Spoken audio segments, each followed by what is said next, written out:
শেষ পর্যন্ত বিশ্বাসঘাতকতার শিকার হলো কে? সম্প্রতি পরিণীতা ধারাবাহিকে এসেছে একেবারেই নতুন মোড়। পারুল এবং রায়ানের রসায়ন জমে ক্ষীর।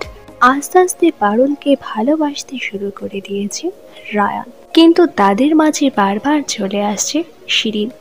এখন রায়ানও পছন্দ করছে না শিরিনকে।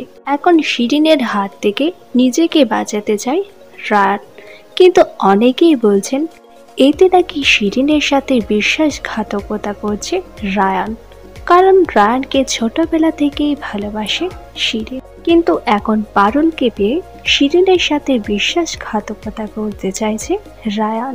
কিন্তু রায়ান ছোট থেকে ভালো বন্ধু হিসেবেই দেখে আসছে শিরিনকে, তবে শিরিনকে কখনোই ভালোবাসেনি সে।